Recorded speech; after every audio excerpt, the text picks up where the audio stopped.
Oh, with Fred Glass's gym, you know Scott Edmiston. Oh, big Scott. And Scott trains with us over at Quads all the time. does he still scream like a maniac all the time? Before the squat, it sounds like a grizzly bear. He just sits there and looks at the bar and goes,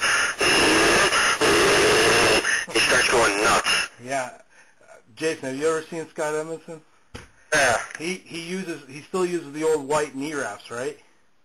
I don't know if he's changed. I think he's changed already, but he actually duct tapes up his legs. I've never seen. He has his own bar at Quads. We won't let him use any of the bars because he leaves chunks of flesh all over the bar every week. Yeah, he's got a fused spine, and he reminds you of Shrek or Revenge of the Nerds, the big maniac from Revenge of the Nerds. Yeah, I know what you're talking about. Yeah, but with a fused spine, and then he just starts growling. If you're in like the ballroom, you'll hear him growling like about 6 lifters out. Oh yeah. And that's a very intense guy. Does he psych himself up? Yeah. He used to be good. He used to be a really, really good lifter back in the day too, before he got hurt. Yeah. Yeah. Scott was down there, and Scott lifted in one of the last USPF events I lifted at one of Keller's. But Scott lifted in that, and I'd never seen a guy who could barely. I mean, with his fused spine, he doesn't look like he could barely walk. And then I think he still squatted seven and change. It was like 733, and he had these old white knee wraps with like treads in them. I forget what they were like. They were like something you'd see in like a 1970s weightlifting magazine.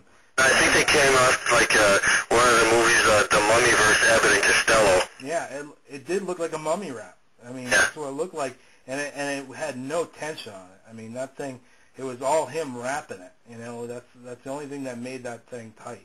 Yeah, he's still doing pretty good in the gym. I think he's going to lift this year again. Yeah, I mean, how old is he now? I think he'll be 40. I think he's 44. He's a year older than me. I'm 43. All right. But he does lift in the master stuff, though, too, right? Yes. Yeah. Very cool. Yeah, I know him. And I heard Freddie Glass got remarried. Did you ever lift out in Pennsylvania, Allentown area or anything for contests? Or you did? How about York Barbell? No, I never did lift at York, and it's where they put all these guys in the York Hall of Fame. And they never put me, Kirk, Doug Furness, all these other guys in there. It was just usually guys that competed in the IPA. Yeah. Have you ever been out to the York Hall of Fame? No, I haven't. They have. I went out, and I forget what the event was, but they have this like this arena that's specially designed for weightlifting and powerlifting competitions. So on the sides they have bleachers, and then in the front they have chairs, and it's an actual stage. That's pretty cool. The lifting is, and then they have a balcony in the back. It's like a DJ booth. So the whole room was designed for lifting contests, and it was probably the coolest, coolest venue ever because that's what it was designed for, Mm-hmm. And it was a really wild competition. But it is crazy that you're not, you haven't been inducted. I mean, that's just. Well, I think in the IPF too. I would hope sometime in the near future the USAPL would nominate some of the guys that were in the USPF before the USAPL even started. I mean, you got Gamble, Hatfield, Kaz. Look at Kirk's not even in there yet. I know they have the Women's Hall of Fame. Do they even have a Men's Hall of Fame for the USA? I'm not aware of it. I know the women are so much more organized than that. Oh, yeah. They've got the Women's Hall of Fame, and they nominate every year, and it's really rolling. And I know for the world team, the women's team, they just had their stuff together the whole time, with the travel plans, and they had a website up to push the women, and the men came and lifted, but you get to see they were way more organized. Maybe ask some of the women to help out with the men's stuff this year. Have Priscilla just run the whole show. There you go. Yeah. Well, that goes back to the whole marketing thing and getting better at, just having people work on just getting information. Professionalism of it all. Yeah. Oh, my my pleasure, actually, talking to you, because I've known you for a long time, and yeah. Jason being the silver medalist this year at the Worlds. Thanks for joining us here at Pure Powerlifting Podcast number 25. Join us next week for podcast number 26 and guest number 2 in our Legends of Lifting series, 5-time IPF World Champion Dave Ricks. Here's a preview to our first segment with Dave Ricks.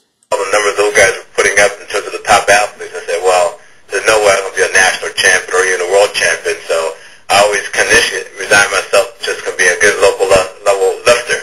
And I never envisioned myself to be a national world champion throughout the life of the sport. So it's been an interesting journey that I've been on in terms of how my lifting career has blossomed. And the world championship was in Johannesburg, South Africa.